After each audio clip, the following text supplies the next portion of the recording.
Hi, and thank you for tuning in to Noir Histoire. I'm Natasha, and in this episode, I'll be discussing the Tuskegee Airmen. The Tuskegee Airmen is a 1995 made-for-TV semi-fictional drama about the Tuskegee Airmen, America's first all-black Air Corp squadron. Formed in Tuskegee, Alabama, the group was initially an experiment to gauge the suitability of black men to serve as fighter and bomber pilots. Lawrence Fishburne is joined by several other popular black male actors of the time in a portrayal of the young pilots who competed for the opportunity to train and fight in World War II. The men braved the dangers of flight school while also contending with prejudice to become one of the most well-respected air combat squadrons. In the same vein that Angela Bassett is my OG favorite actress, Lawrence Fishburne is my dude from the 1980s and 90s.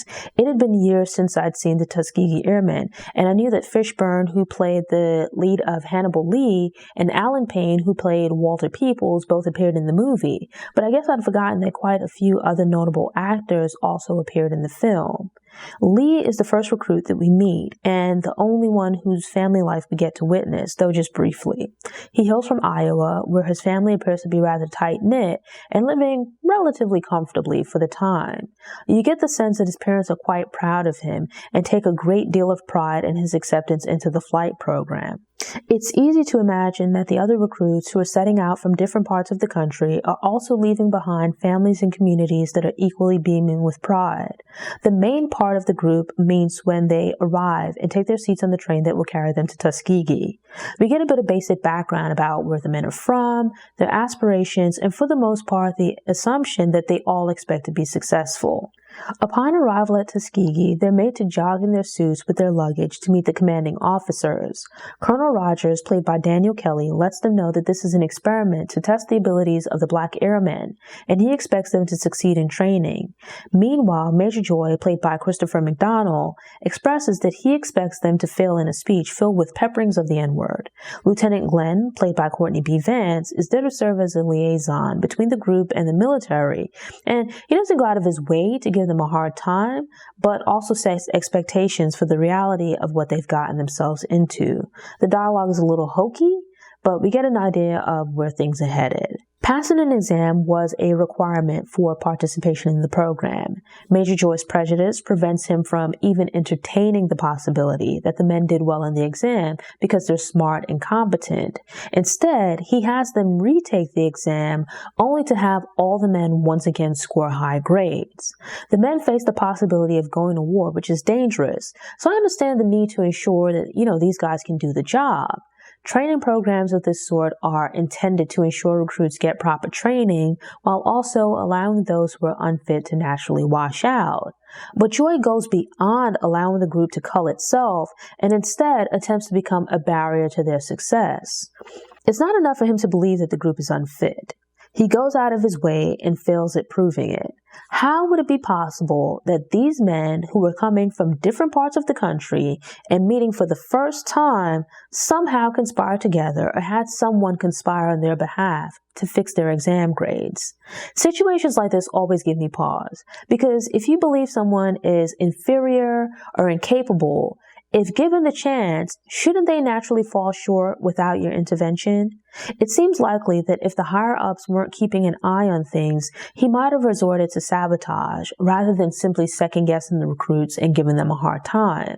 Often, the media pushes these unrealistic images of manhood where men, especially black men, are brutish creatures with simple thoughts and no feelings. But ironically, war movies tend to do a fairly good job at showing men as being fully formed human beings. It says something that it takes the looming presence of death, shooting, and all other manners of mayhem for filmmakers to feel it's okay to allow men to be realistic, complex people. You would think a tough, intense environment such as war would be the place where filmmakers showcase macho men. Yet war movies tend to be the genre where male characters are most consistently allowed to be human and vulnerable. The racist forces working against the Tuskegee Airmen help them to, or push them to develop a kind of brotherhood.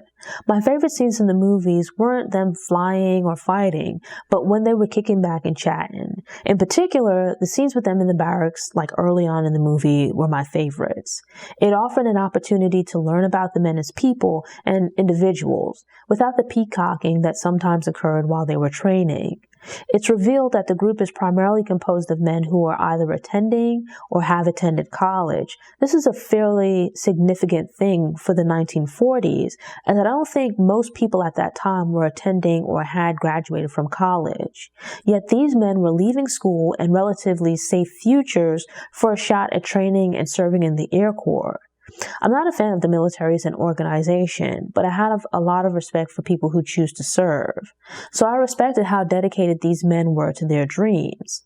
Black people had served in previous wars, so that wasn't new, but their changing role while serving in World War II was significant, as were the long-term ramifications. There was division within the Black community over whether or not it made sense for Black people to fight in the war. Some felt it was foolish, while others supported the Double V campaign. So this idea of Black people aiding America in the fight abroad in hopes of being rewarded with equal rights and opportunities at home. This is a war movie, so it's expected that, some of the characters would die in combat. Yet it drives home the level of their sacrifice and determination that several of the men die in training, meaning that they didn't even see combat, yet the others persisted.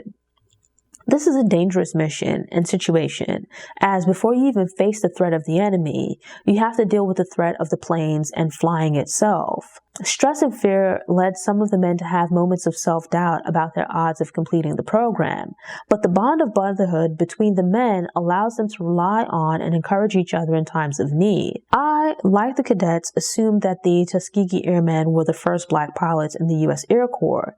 It turns out that while this is correct to a degree, it's not the full story, or at least not within the movie. Glenn explains that while Joy outranks him, he is the more experienced of the two and likely the most experienced on the entire base. Earlier in Glenn's career, he served at a time when the U.S. military was still segregated and the Air Corps did not recruit Black cadets to be pilots. In his determination to see action, Glenn relocated to Canada and joined their Air Force, where he was able to serve as a pilot. Under different circumstances, Glenn would have likely had a higher rank and been running the program, but instead been running the base. But instead, he ranks below the commanding officers, despite him being the only person on base with real combat experience. Given his experience within the military, he's well aware of what the recruits are up against. Thus, he holds the cadets accountable for their actions and expected them to perform up to standards that would serve them well in the long run. Yet he also goes to bat for them with the military command, serving as an advocate to fend off Joy's attempts to undermine the group. Glenn was unable to achieve his dreams of flying for the U.S. Air Corps, but he still returned from Canada to serve in the U.S. military. Sometimes when people have a hard time in life, they go out of their way to make things difficult for those coming up after them. Instead of being embittered and giving the cadets a hard time, Glenn instead went out of his way to teach and mentor them. It's actually quite admirable. On paper, Peoples has some of the best qualifications within the program, but I don't think he necessarily had the best temperament to become a pilot, or at least not in this group.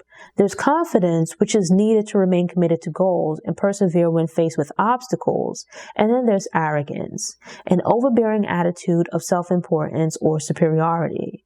We get a glimpse of the latter when the group first meets on the train and Peoples is a bit condescending towards the other guys. For example, he assumes that he got a higher grade on the exam than Billy Roberts, who's played by Cuba Gooding Jr., who kindly corrects him about this incorrect notion. Over time, he becomes a bit less overbearing and is friendly towards the other guys, but still a little self-important. It was obvious from the beginning that Joy was trying to pressure the cadets into washing out. Under those circumstances, arrogant and foolish decisions would be unwise, as they would play into the hands of this man that wants to see you fail. Be smart and don't give anyone reasons or excuses to kick you out of the program. Peoples is qualified to fly, but shows that he doesn't have the maturity to survive the program. With such high stakes, his impetuousness and need to showboat would put other pilots in danger. His reckless actions would be dangerous in combat, but also show a degree of selfishness. Peoples put himself, everyone on the ground, and the Tuskegee program itself at risk. He opened himself up to the possibility of facing expulsion from the program, and then added fuel to the fire by throwing a massive temper tantrum. Like the other men, flying was a dream for Peoples, and when the opportunity was taken away, in part because of his actions, he couldn't deal with the consequences.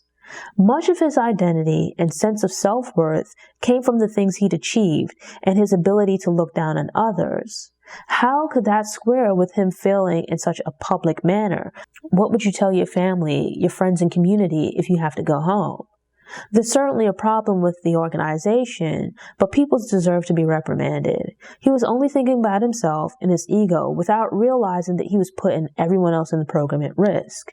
To a degree, the incident felt like a bout of self-sabotage. Peoples had so much riding on this opportunity, and for someone who believes himself to be very smart, should have known better than to blow his shot.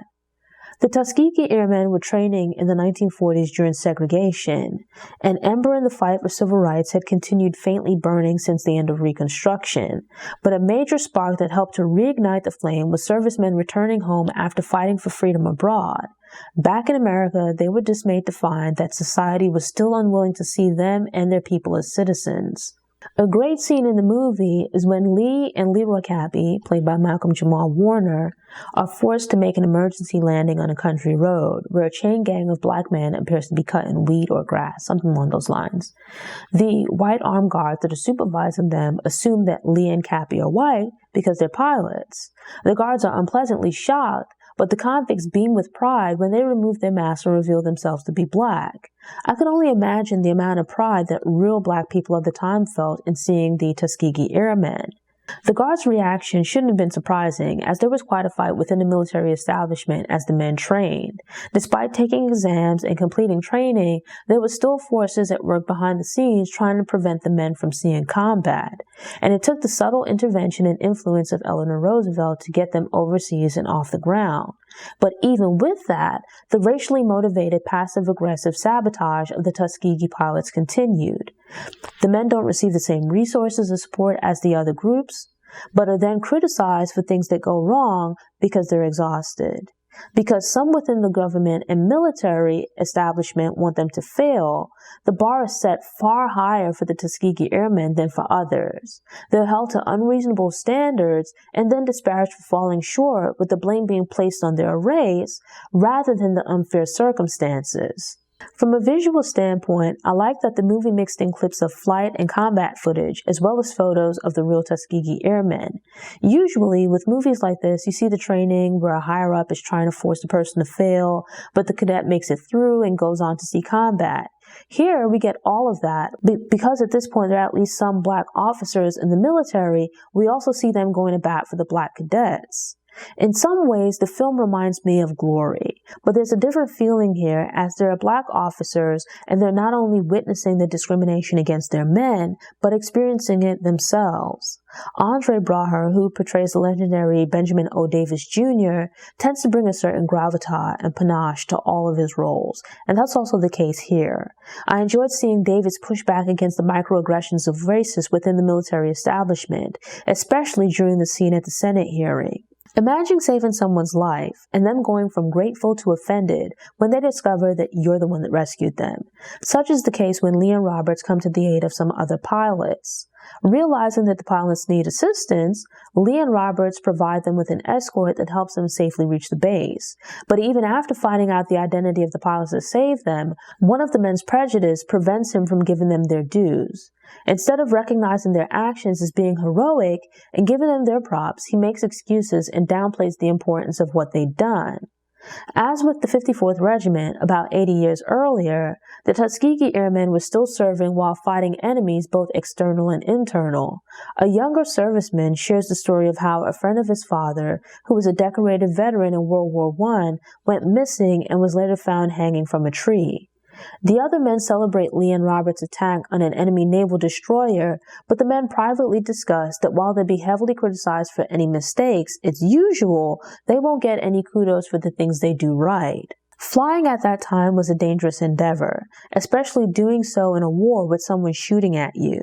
And as is to be expected, lives are lost along the way. We get to know the characters and become attached to them, so it's sad when some die. It's bittersweet, but the men's sacrifices are eventually recognized, and they begin to receive some respect as a result for their role as escorts for bombers. I'd seen the Tuskegee Airmen movie years ago and thought it was a pretty good film. Rewatching the movie as an adult was, still fairly enjoyable, though I think I noticed more issues with the story and production this time around. Some of the dialogue wasn't the greatest, and I couldn't quite get a handle on how old some of the characters were supposed to be because the actors portraying them threw me off. Like, there was quite a difference in, the age ranges here. The Tuskegee Airmen is a decent movie, worth checking out. You might also consider watching Red Tails for a different view of their time in combat. A few years back, I visited the Tuskegee site in Alabama, and it was a rather cool experience with a lot of historical information, photos, and memorabilia from the time. And based on what I saw, neither the Tuskegee Airmen nor Red Tails are the definitive movie on the subject. I would love to see a reimagining of the Tuskegee story that has a production value of Red Tails, but with a story like the Tuskegee Airmen that covers both the difficulties of training and fighting within a racist organization while also dealing with enemies in combat. Thanks for tuning in. Show notes are available on the Noir Histoire website via the link in the episode description. If you enjoyed this episode and want more movie recommendations, subscribe to the channel, click the notification bell, and check out my movie review playlist.